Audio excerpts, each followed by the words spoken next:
문학 쓰는 단 소년이 온다 2부로 돌아왔습니다. 오늘도 레이 씨가 함께 하고 계십니다. 안녕하세요, 레이 씨. 안녕하세요. 뭔가 레이입니다. 쉽죠? 현장감을 주기 위해서 네. 그렇습니다. 한 주 잘 보내셨나요? 네. 이제 1부에서는 1장부터 3장까지 얘기를 나눴고 2부에서는 4장부터 6장 그리고 에필로그 얘기를 나눠보도록 하겠습니다. 4장의 제목은 새와 피인데요. 그 진수와 함께 잡힌 대학생이 당한 그 고문과 그 이후의 생활에 대해서 그려낸 부분이고, 제5장 밤의 눈동자는 시간이 흐른 뒤 도청의 마지막까지 있었던 선주에 대한 이야기인데요. 그 실제 인터뷰 등의 자료를 제공했을 그런 어떤 용기 있는 여성을 기억하기 위한 부분이 아닌가라는 생각이고, 그리고 6장 꽃핀 쪽으로는 동호를 잃은 동호 어머니의 아까 노인 씨가 말씀하신 그 사투리로 쭉 이어진 한 장인데, 이게 진짜 구술체록을 한 정도의 디테일이더라고요. 보니까 그러니까 네. 작가가 그냥 상상해서 쓴 게 아니라 옆에 이런 실제로 아들을 잃은 어머니를 앉혀두고 그거를 그냥 그대로 옮겼으면 이런 부분이 나오지 않을까라는 정도의 디테일을 보여주는 장이었습니다.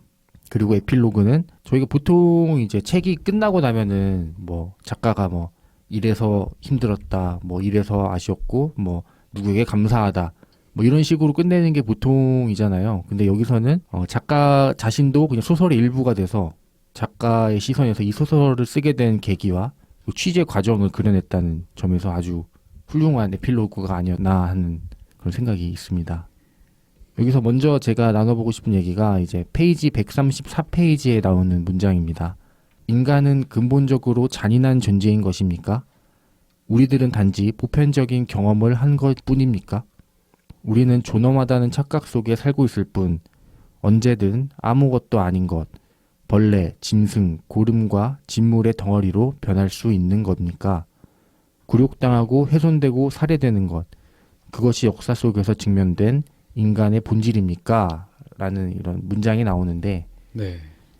여러분들은 이 인간의 본질에 대해서 어떻게 생각을 하시는지. 그러니까 상황이 사람을 만든다 라는 말이 있잖아요. 그러니까 뭐 나쁜 사람은 없다, 나쁜 상황만 있을 뿐이다 라고 하는 사람도 있고, 아니면 뭐 저희가 예전부터 나왔던 얘기지만 뭐 성선설이니 성악설이니 뭐 이런 얘기도 나눴었는데, 여러분들이 생각하는 인간의 본질은 어떤 것 같으신지 좀 철학적인 얘기를 한번 나눠보도록 하죠. 처음 질문에 인간은 근본적으로 잔인한 존재인 것입니까? 라고 되어 있잖아요. 네. 근데 인간이 잔인하다는 것은 또 다른 인간이 그 사람을 평가하는 거잖아요. 그래서 필연적으로 잔인한 인간과 잔인하지 않은 인간이 있을 수밖에 없다라고 저는 생각했고요.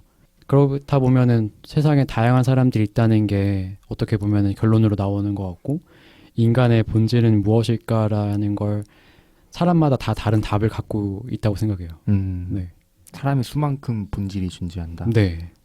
뭐 태어나서 죽는 건 다 똑같겠지만 거기서 경험하는 거 다 다를 거고, 또 사람이 뭐 상황에 따라서 달라진다고 말씀하셨잖아요. 그래서 어떤 경험을 갖고 있느냐에 따라서 또 달라지는 거라고 생각합니다.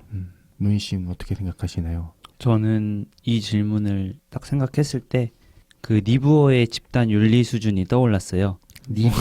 니부어의 네. 집단 윤리 수준. 음. 그 내용이 뭐냐면 니부어가 그런 말을 했어요. 집단 윤리 수준은 개인 윤리의 합보다 낫다는 명제가 있다.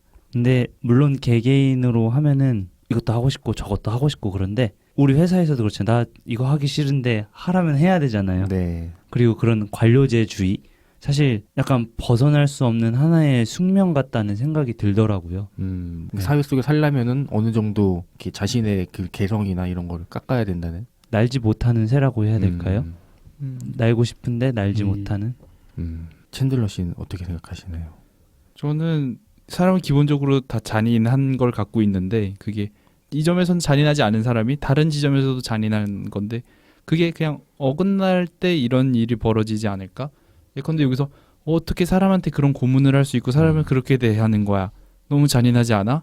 라고 말하는 사람이 이렇게 뭐 이렇게 시점을 바꿔서 뭐 이렇게 상상을 해본다면, 그런 사람이 만약에 건물주가 됐을 때는 어떻게 사람이 또 사람한테 그러냐 라면서 라는 소리를 들은 사람일 수도 있는 거죠. 이렇게 뭐만 하면 이렇게 건물세 올리고 이런 식으로 사람이 잔인할 수 있는 방면은 여러 가지가 있고, 모든 면에서 정말 잔인하지 않은 사람은 없지 않을까? 뭐 이런 생각 설득이 되네요. 됩니까? 네. 저도 그냥 근본적으로 잔인한 존재다라고 생각해요. 그러니까 어린이들을 보면은 어렸을 때 참 저희 뭐 개미도 많이 죽이고 잠자리도 많이 잡고 네. 그렇게 뭔가 생명을 해야 하는 데를 어떤 그 게임처럼 아무 죄의식 없이 하는데, 그러니까 저도 어렸을 때는 진짜 막 콩벌레나 개미나 이런 뭐 나방 이런 거 엄청 많이 죽였거든요.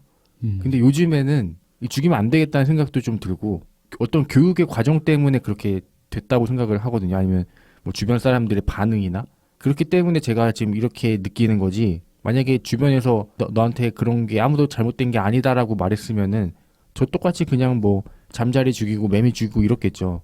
그래서 저는 근본적으로 인간은 잔인한 존재가 아닌가라는 생각이 들었습니다. 그냥 갑자기 궁금한 게 들었는데요.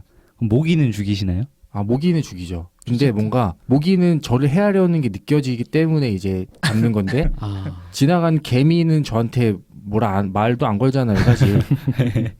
모기는 말 걸잖아요, 자꾸 귀에다가. 그리고 뭐 무당벌레, 잠자리 이런 친구들도 저한테 해가 안 되는데 네. 저한테 날아오지도 않잖아요. 그 친구들 다 피해가는데. 근데 모기는 날아오기 때문에 죽입니다. 모두의 적인 모기. 네.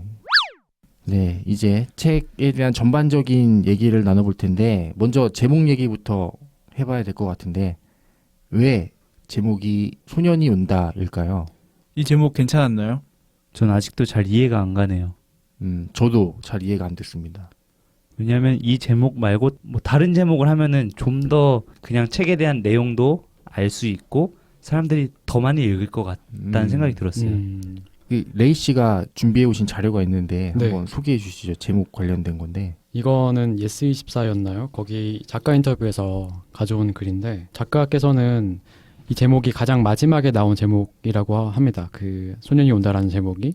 처음에 생각하신 거는 여름의 당신이었고, 소년이 건너가지 못한 여름을 말하고 싶었다고 하셨는데, 여름의 당신이라는 제목은 너무 낭만적으로 보일 것 같아서 배제하셨다고 하고, 여름의 동호라는 제목을 생각하셨다고 하는데 출판사에서 거절했다고 합니다.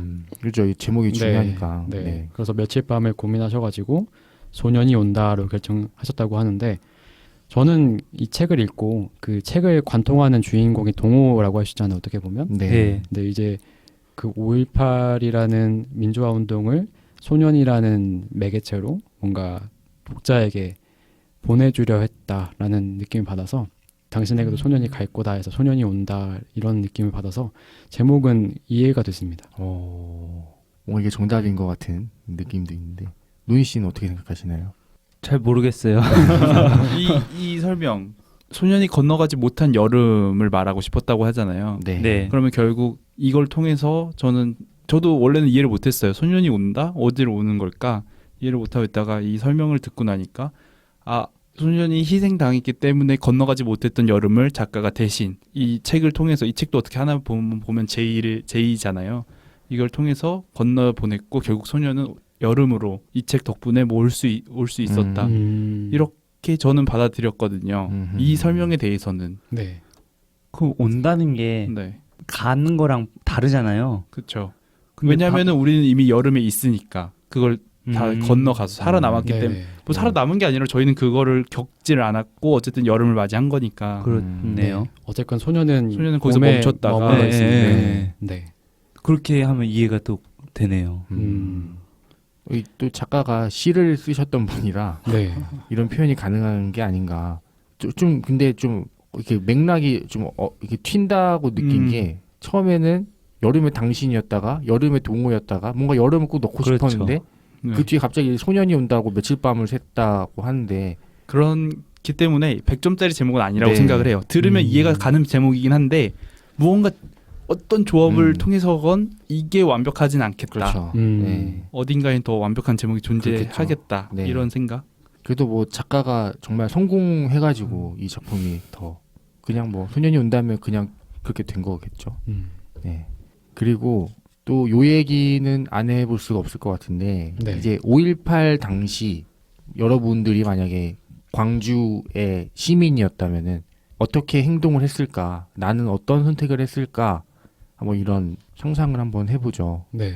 레이 씨는 만약에 저 같은 경우는 제가 아는 사람 혹은 제가 가깝게 지냈던 사람들이 희생됐다라는 소식을 들으면 분노하고 또 거기에 어떻게 하면 내가 그들의 목까지 뭔가를 해줄 수 있을까를 항상 생각하는 것 같아요. 그래서 지금 생각하면 뭐 생각이야 언제든 다 바뀔 수 있겠지만 지금 생각하면 되게 열심히 시민군 활동이라던가 아니면 봉사활동을 할 것 같고 근데 그 두려움을 어떻게 극복할지가 참 의문이에요. 지금은 특히 3월 1일에 3.1절에 그 독립투사들의 이야기를 좀 많이 들었는데 그 고문이라던가 아니면 후에 남겨졌을 때 그 트라우마라던가 그거는 경험해보지 못했기에 감히 뭐 평가할 수 없는 부분이라서 하지만 그때였으면 제가 열심히 활동하지 않았을까 하는 생각이 듭니다. 저는 집에 있거나 다른 지역으로 피신 갈 것 같습니다. 사실 그 이상과 현실의 괴리감이 엄청 클 것 같아요. 그리고 만약에 제가 그런 현장에 나갔다고 하더라도 지레 겁먹고 그런 아까 말했던 그 외상후 스트레스 증후군 이런 것도 엄청 심할 것 같아서 안 나갈 것 같습니다. 저도 레이시처럼 돕긴 도울 것 같은데 노이시처럼 또 그렇게 적극적으로 돕지는 않을 것 같아요. 그러니까 멀리서 이렇게 군인들이 어디 있나 최대한 멀리 떨어져서 뭔가 뒤에서 살짝 도울 것 같지 저도 막 이게 앞에 나가서 총 들고 뭐 이렇게까지는 못할 것 같아서 참 네 그렇습니다. 네.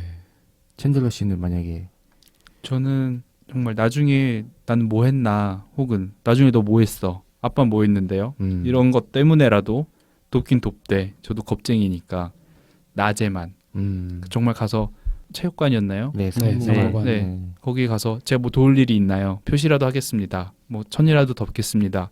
할 텐데 아까 레이 씨 말씀 듣고 만약에 정말 제 가까운 가족이 희생됐다라고 한다면 저는 왠지 총을 들고 나갈 것 같아요. 아니 또 가까운 가족이면 또 네. 얘기가 달라지긴 하죠. 네. 근데 가까운 가족이 아니더라도 이렇게 자발적으로 참여했던 사람들이 많다는 게 그게 그렇죠. 정말 네, 대단하고 대단한 놀랍고 거죠. 네, 그 다음에 가장 인상 깊었던 챕터 소년이 온다를 만약에 바빠서 못 읽는다 주변 사람들이 그렇다면은 이 한 장만은 꼭 읽어라 추천하고 싶은 장이 있을까요? 저는 2장 이 장 검은 숨. 네, 죽은 정대가 서술하는 그 챕터인데요. 사실 죽은 사람의 시점에서 소설을 쓴 것도 처음 읽어봤고 그런 거에서 아 소설로서의 가치도 굉장히 높고 제가 아까 이걸 간접 체험하기 진짜 좋은 책이라고 말했잖아요. 그냥 그 잔인함을 그대로 느낄 수 있는 챕터였던 것 같습니다. 네. 저는 뭐 추천을 해야 된다 그러면 1장인데요. 처음 내용이기도 해서 앞으로 뒤에 이어지기 때문에 이 되게 몰입감이 있고 연속성이 있어서 추천드리고 또 제 개인적으로는 전 6장이 굉장히 인상 깊었습니다. 그렇죠. 어머니의 네. 말씀이 네. 담겨진 그 6장. 사실 제가 이청준 작가의 눈길이라는 소설이 있는데 그게 어머니와 아들의 관계의 이야기예요. 근데 거기서도 이제 어머니께서 당신의 말씀을 하시면서 과거를 회상하시는 장면이 있는데 그 장면을 보면서 제가 엄청 울었거든요. 네, 그래서 눈길에서는 뭐 아들이 옆에 있지만 그 동호를 기억하면서 그 상황을 이렇게 고통스럽지만 이야기하는 그 장면 한순간 한순간이 모정이랄까요? 그게 정말 많이 느껴집니다. 저도 레이 씨랑 똑같이 6장. 6장이 저는 2장보다 조금 더 저한테 와닿았던 그러니까 감정 체험을 할 수 있었던 게 일단 잘 쓰기도 했고 이거는 그냥 진짜다라는 느낌이 확 들더라고요. 이거는 어디서 그냥 지어낸 게 아니라 정말 이 부분만은 정말 다른 사람이 쓴 거다. 그냥 네. 옮겨놓은 거다. 한강 작가가. 그 정도 그렇게 느껴질 정도로 정말 네, 슬픈 부분이라서 네, 이 부분이 저는 가장 좋았습니다. 네. 저는 1장과 3장이요. 왜냐하면 뭐 서술 뭐 어떤 내용이 담겨져 있는지 누구의 이야기인지 이런 게 다 중요하겠지만 일단 그냥 1장과 3장이라고 얘기한 이유는 거기 각각 하나의 문장씩이 들어가 있기 때문인데 일단 1장에서는 아까 로맨스 정 씨가 읽어주셨던 그 부분입니다.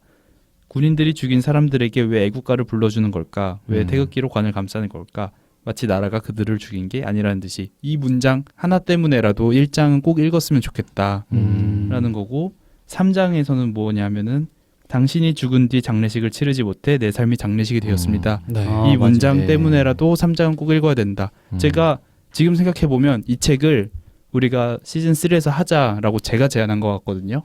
왜냐하면은 저도 이 책을 애초에 한강 작가의 작품을 그렇게 찾아다니는 독자는 아니었고, 그리고 소년이 온다, 5.18 광주에 대한 이야기구나 했을 때 저도 레이 씨처럼 얼마나 슬플까, 얼마나 내가 화가 날까 읽으면서 얼마나 답답할까, 그것 때문에 애써 안 읽고 있었던, 애초에 한강 작가 작품을 즐기지도 않지만, 그런데 이 책을 읽어야겠어 라고 한 이유에는 그 어떤 게시물에 네. 사람들이 소년이 온다 속에 몇몇 문장들을 이렇게 발췌해서 올려놓은 게 있더라고요. 거기에 이 두 문장이 있었거든요. 이 두 문장을 읽고 이 책은 꼭 읽어야겠다라고 제가 생각을 하게 됐는데 그게 마침 1장과 3장에 있더라고요. 그래서 1장과 3장은 꼭 읽었으면 좋겠습니다. 네. 결국은 다 읽어야 되네요. 그렇네요. 네. 이 와중에 빠진 장이 있나요? 4장, 4장 5장.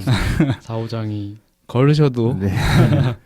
좀 이제 4, 5장이 좀 이렇게 어렵긴 하죠. 네, 네, 뭔가 그렇죠. 그런 서술 방식이나 이런 구성이 좀 어렵긴 해서. 네. 그리고 저희가 이제 1부에서는 영화를 이제 추천했는데 5.18 관련 영화에 대해서 얘기를 했는데 그 외에 네. 다른 5.18 관련 작품이 있는지 한번 뭐 있으신 분만 네, 해주시면. 저는 초등학교나 중학교 다닐 때 검정고무신 아시죠? 네. 네, 거기서 기영이랑 기철이가 나오잖아요. 네. 네, 그 주인공으로. 그죠. 근데 이제 그 기영이와 기철이가 외가댁이 광주였나? 그래서 광주에 오게 됩니다. 그 에피소드가 있나요? 네, 근데 그 책이 따로 있어요. 책 이름이 검정고무신의 기영이와 함께하는 5.18 여행이란 책이 있어요. 네, 그래서 검정고무신 그림체와 그 스토리로 광주 5.18 민주화 운동의 당시에 그 기영이와 기철이가 있는 그 내용이 있습니다. 그 책을 굉장히 인상 깊게 봤고요. 그 다음에 집에 정사 5.18이라는 책도 있고, 뭐 죽음을 넘어 시대의 어둠을 넘어라는 되게 유명한 책도 있고, 5.18 기록물들은 좀 자주 찾아봤던 것 같습니다. 네. 저는 노래인데 네. 그 루시드 폴의 레미제라블이라는 노래가 있어요. 그 노래가 이제 5.18에 관련된 노래인데 한번 들어보시죠. 서서히 밀려오던 군화 소리 대검의 빛 멀어지는 사람 죽어가던 사람들 산을 함께 쓰러져 빛을 잃은 빛나던 도시 믿을 수 없던 비명소리 이제는 믿을 수밖에 그대는 오지 않으니. 이 책을 읽고 나서 한번 들어보시면은 저는 처음에 이 노래를 원래 알고 있었는데 이 노래가 그냥 무슨 레미제라블 하니까 뭐 프랑스 혁명 얘기인가 뭐 이런 생각을 했었어요. 근데 루시드 폴의 내용을 보니까 또 이제 그거는 이제 5.18 얘기라고 하더라고요. 그래서 한번 좀 들어보셨으면 좋겠습니다. 몇 가지가 더 있는데요. 네. 그 제가 좋아하는 화가 중에 윤형근 화백이 있습니다. 근데 그분이 물론 5.18을 다룬 미술 작품들이 굉장히 많지만 제가 윤형근 화백의 그림을 보면서 이 그림 참 인상 깊다라고 생각했는데 알고 보니까 그게 윤형근 화백께서 5.18을 느끼시고 이제 그리셨던 작품이더라고요. 제목은 기억이 안 나는데 윤형근 화백과 5.18을 함께 검색하시면 나올 것 같습니다. 네. 또 시청각 자료까지. 네, 뭐 연극도 있는데 푸르른 날이라고 연극이 있습니다. 이거는 당시 5.18 그 문학 공모전 이런 게 있었는데 그때 연극에서 당선된 작품을 이제 무대로 올린 작품이에요. 제목인 같은 푸르른 날인데 고선웅이라는 연출가 혹시 아시나요? 그 되게 유명하신 연출가고 제가 좋아하는 분인데 그분이 또 연출하셔가지고 5.18 하면 저는 푸르른 날에라는 연극이 좀 떠오릅니다. 네. 하지만 그 주연이었던 이명행 배우가 미투 운동의 네, 가해자로 되면서 참 아쉬웠습니다. 네. 실망스럽고. 저는 또 왜 이러는지 모르겠지만 김현수 작가의 우리가 했던 책이에요. 네가 누구든 얼마나 외롭든 거기에도 잠깐 나와요. 이 한기복이라는 사람에 대해서 얘기를 하면서 이 5.18 사건 이후에 교황이 광주를 방문한다. 내가 교황한테 가서 무슨 얘기라도 해야겠다. 그리고 화염병 이런 거 준비하는 그 이유가 이런 광주 관련해서 교황이 방문하는 거 때문에 그런 얘기가 네. 잠깐이나마 나옵니다.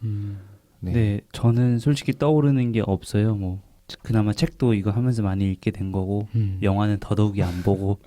근데 오늘 이렇게 레이 씨나 로맨스정 그리고 챈들러 씨가 말해준 그런 좀 영화, 연극, 시청각 자료를 좀 보고 듣고 많이 느끼겠습니다. 네. 그 와중에 제일 보고 싶은 거는 제일 보고 싶은 건 박하사탕? 저도 뭔가 한번 그 봐야겠다. 장면은 아는데 네. 솔직히 내용은 모르거든요. 네. 저도 한번 봐야겠다는 생각이 저도요, 들어가지고. 저도요. 가족끼리 보진 마세요. 아 그런가요? 네, 네. 그런 장면이 나옵니다. 알겠습니다. 혼자 보세요. 네.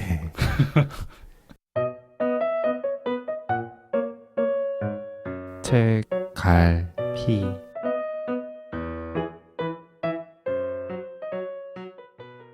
네, 이 책에서 가장 인상 깊었던 문장을 꼽아보는 책갈피 코너입니다. 제가 먼저 하겠습니다. 페이지 57페이지에 나오는 건데요. 저희가 이 책이 한 권이죠, 다. 이 네, 하나로 네. 나온 거죠. 네. 창비 출판사에서 나온 겁니다. 2장에 나오는 건데 팔굽혀펴기를 40번 연달아 하고 싶었지 라는 문장이 나오는데 이제 정대가 이제 살아있을 때를 상상하면서 내가 못다 이룬 거에 대한 얘기를 하는데 팔굽혀펴기 40번 하는 게 죽어서도 생각이 나는구나. 이렇게 사소한 게 이렇게 사소한 꿈을 갖고 맞아요. 있던 소년이 그렇게 죽었구나 라는 생각이 하니까 이거는 정말 어떤 문장보다 강력한 문장인 것 같아요. 네. 그래서 이 문장이 인상 깊었습니다. 네, 저는 134페이지에 나온 내용입니다. 어떤 기억은 아물지 않습니다. 시간이 흘러 기억이 흐릿해지는 게 아니라 오히려 그 기억만 남기고 다른 모든 것이 서서히 마모됩니다. 란 문장인데요. 이게 아까 저희 인간의 본성에 대해서 이야기한 그 문단 바로 위에 있는 문장이에요. 이게 기억이라는 게 시간이 지나면 잊혀지는 게 대부분이잖아요. 네. 근데 잊혀지지 않는 거는 오히려 더 선명해지는 거라고 생각은 하거든요. 이 책에서 다루고 있는 주제 역시 시간이 흐를수록 잊혀지는 게 아니라 더 선명해지는 게 아닌가라는 생각이 듭니다. 저는 이런 거 이 표현 보면서 저는 그 교복 바지가 생각이 났거든요. 교복 바지 이렇게 다르면 나중에 반짝반짝 하잖아요. 네. 네네. 그런 것처럼 자꾸 이렇게 만지니까 점점 더 선명해지는 게 아닌가 자꾸 기억하고 반짝반짝 그럼 아무튼 그런 생각이 들었습니다. 네. 네. 그 레이 씨는 저는 챈들러 씨께서 앞서 앞서 얘기를 해버렸죠. 언급하셨던 죄송합니다. 아닙니다. 네. 99페이지에 당신이 죽은 뒤 장례식을 치르지 못해 내 삶이 장례식이 되었습니다라는 문장이 가장 인상 깊었습니다. 이게 소설에서 희곡 대본에 나오는 잘린 느낌. 네, 그런 구절인데요. 5.18 민주화 운동에서 남은 사람들의 그런 시선과 상황을 가장 잘 표현해주는 문장이 아니었나 생각이 들어서 인상 깊었습니다. 그다음 챈들러 씨는 네, 175쪽입니다. 하지만 동시에 당신은 안다. 그의 봄과 같은 순간이 다시 닥쳐온다면 비슷한 선택을 하게 될지도 모른다는 것을. 초등학교 때 피구 시합에서 날쌔게 피하기만 하다. 결국 혼자 남으면 맞서서 공을 받아 안아야 하는 순간이 왔던 것처럼. 좋은 문장이네요. 네. 네. 궁금해요. 그들에게 정말 거기서 돌아가신 분들에게 똑같이 선택을 할 수 있다면 뭘 선택하겠냐. 그리고 거기서 있다가 집으로 피신하신 분들에게도 똑같은 질문을 던져보고 싶어요. 너무 궁금해요. 그리고 아까 우리도 그런 얘기를 했잖아요. 내가 거기 있었다면. 네. 그때 이 너무 많은 감정들이 드는데 만약에 초등학교 때 이 피구를 상상한다면 정말 모두가 같은 선택을 할 수밖에 없지 않을까? 그런 생각, 이런저런 생각들이 들어서. 네. 그다음 오늘의 한 줄 평과 별점을 들어보는 시간을 갖도록 하겠습니다. 먼저 챈들러 씨. 부디 뉴스가 아닌 소설로만 5점 만점에 4점입니다. 네. 그다음 노니 씨. 소설 같지 않은 소설 5점 만점에 4점입니다. 네. 그다음 접니다. 아직 일어나지 않은 광주가 무서워 어떻게 해야 할지 모르겠다. 별점은 5점 만점에 4.5점입니다. 그리고 레이 씨. 네, 저는 소년은 우리 마음에 다 소년으로 머물 것이다. 5점 만점에 5점입니다. 네. 2019년을 지금 살고 있잖아요. 네.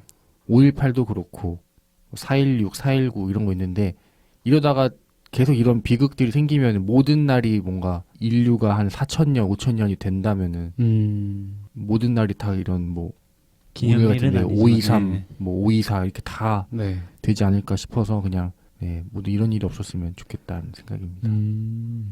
네, 그리고 저희가 이제 게스트 시간이 있는데 글을 준비해 오셨다고 하는데 네, 놀던 가락이 있으니까. 네, 한번 낭독해 주시죠.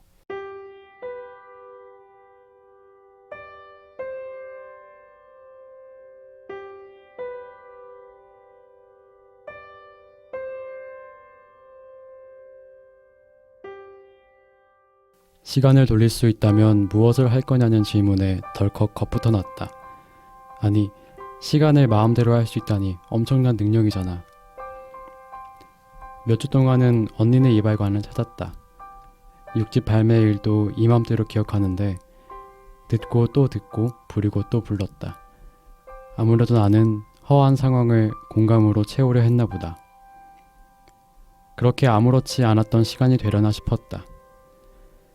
흘러간 시간이라는 과거에 추억이라는 액자가 씌워지면 그저 지나가던 장면은 익숙하면서도 낯선 풍경이 된다.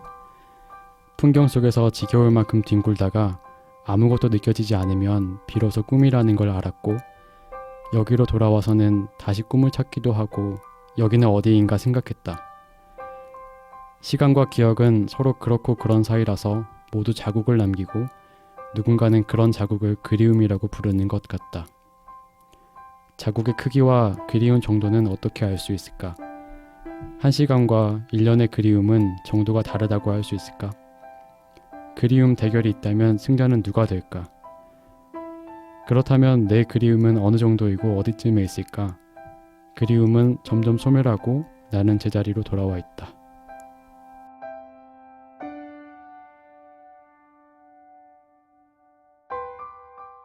네, 이거 어떻게 쓰시게 된 글인가요? 이건 이제 제가 좋아하는 유튜버 중에 입금 완료라고 혹시 아시나요? 입금 완료 네. 처음 들어봅니다. 네, 입금 완료. 들어봤어요. 네, 제가 정말 애정하고 뭐 네. 어떤 콘텐츠를 하시는 분인가요? 네, 원래 블로그 하시면서 블로그 네. 제목이 이것만 사고 그만 살 거야라고 블로그였다가 이제 대 유튜버 영상 시대에 네.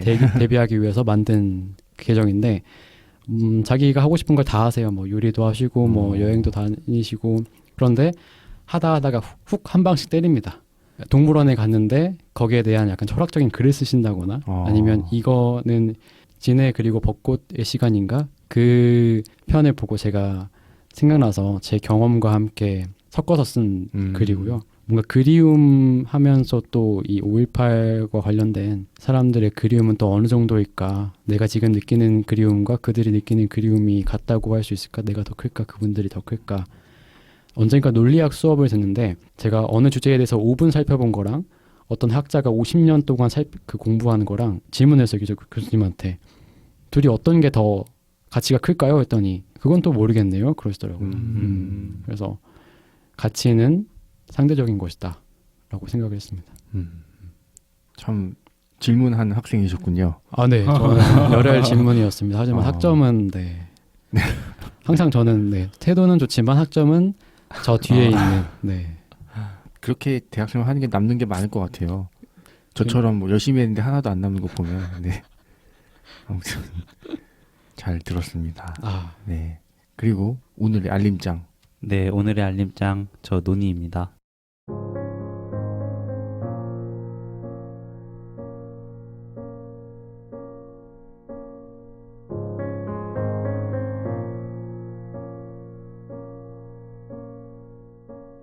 동장군의 기세에 아직 추운 날씨, 무엇이 나를 이곳으로 인도했을까?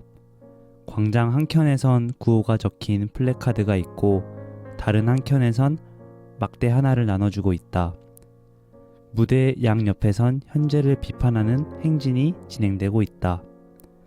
아무 말 없는 하늘은 여전히 침착한데 내 심장은 오늘만 살 것처럼 아주 긴박하다. 점점 마음은 뜨거워진다. 내가 할 수 있는 것은 오직 그들과 함께하는 것밖에 없다. 얼마나 소리를 외쳤는지 보기 쉬웠다. 하나의 소리가 모여 함성이 되어 울려 퍼진다. 이윽고 조금씩 앞으로 나아간다. 그래, 단 1cm라도 계속 앞으로 나아가는 거야. 소중한 가족, 친구, 모든 것을 지키기 위해 우리는 한 걸음 앞으로 나아간다.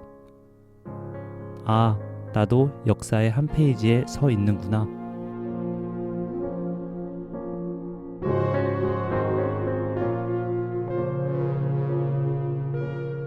이때 그 예전에 노인 씨가 그 귀국해서 네. 광장에 갔을 네, 때 네. 그때 느꼈던 얘기인가요? 감정입니다.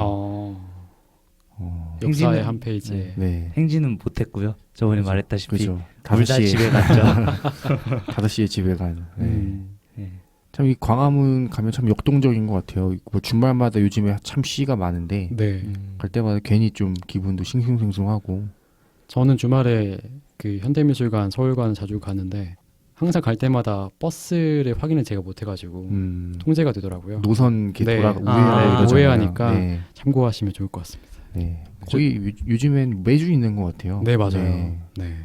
이거 관련해서 최근에 되게 뜻깊은 이야기를 하나 들은 게 되게 선배님 한 40, 50대 분이 여기 나가야겠다라고 생각을 하고 나가면서 아내분한테 신분증 챙겼냐고 왜요? 바로 이게 그러니까 뭐라고 해야 되지? 습관처럼? 그러니까 몸에 익어서 물어봤대요. 왜냐면 옛날에는 요런 데서 이제 데모를 하다가 잡혀가면은 버스에다 이렇게 다 싣고 여기저기로 다 뿌린대요. 한 공간에서 이걸 소화할 수가 없으니까.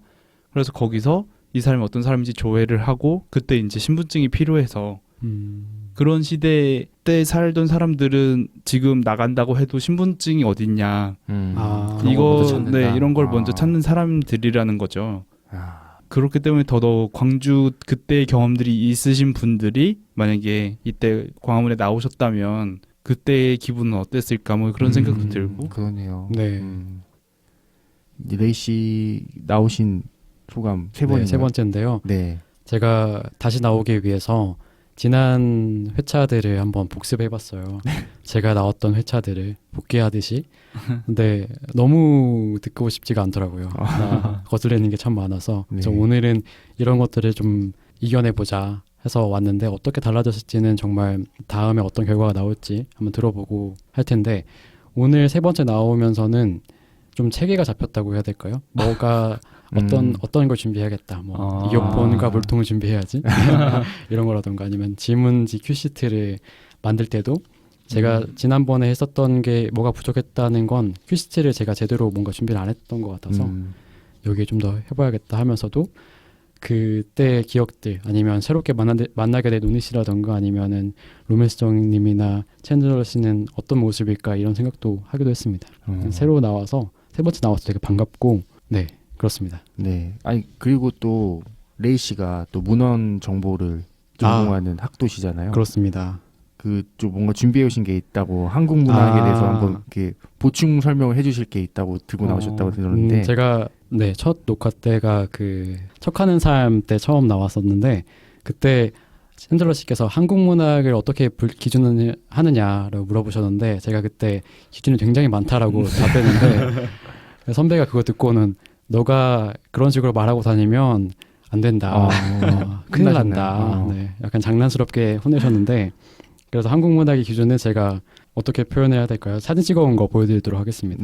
네, 알겠습니다. 뭐 소년이 온다의 분류 번호는 813.7로 할 수 있는데 와, 네. 813.7이요? 813.7이 아니라 813.7입니다. 네. 800이 이제 문학이고 맞아요. 네.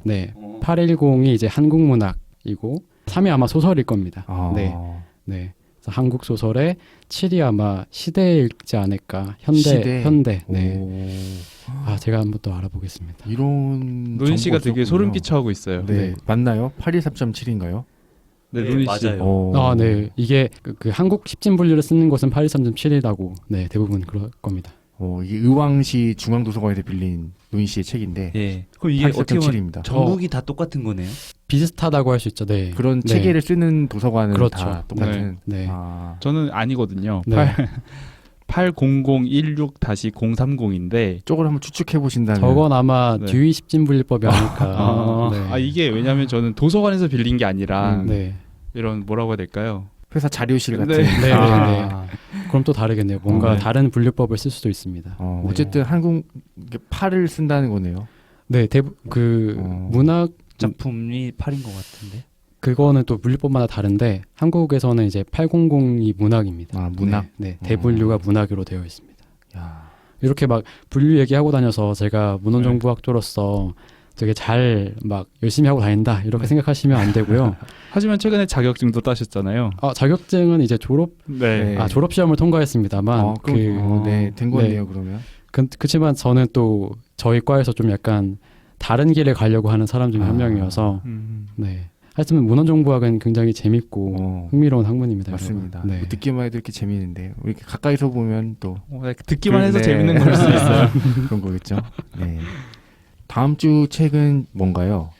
다음 주 책은 이기호 작가의 최순덕 성령 충만기입니다. 네, 이게 단편집인데 그 중에서 저희가 최순덕 성령 충만기만 한번 다뤄보도록 하겠습니다. 왜냐하면은 저희가 한 텀 이렇게 좀 한때 뭐 쉬어가는. 네, 저희가 지금 여태까지 맞아요. 지금 너무 2주 연속 달려왔어요. 네. 너무 힘들었기 때문에 한번 살짝 쉬어가는 그 느낌을 가져보도록 하겠습니다.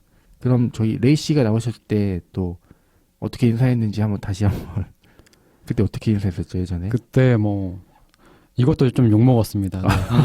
누가 도서관에서 보자고 하냐고. 억지로 요즘엔 억지로 지어내지 마라. 그리고 이제 그래서 죄송하네요. 그런 대답을 종용했던 아닙니다. 한 사람으로서 뭐라도 뽑아내야 했기에 제가 이렇게 반성합니다. 다시 말씀드릴 수 있어서 굉장히 다행입니다. 네. 꼭 선배한테 이 방송을 꼭 그럼요. 네. 네, 듣고 있나? 제가 대신 사과드릴게요. 그럼 어떻게 인사하시나요? 친구들한테요. 네. 뭐 그냥 고맙다. 고맙다. 고맙다. 네. 네, 세 글자로 그냥 맞아요. 고맙다. 네, 저희도 그냥 감사 인사 전하면서 끝내도록 하죠. 네. 하나, 둘, 셋. 고맙다.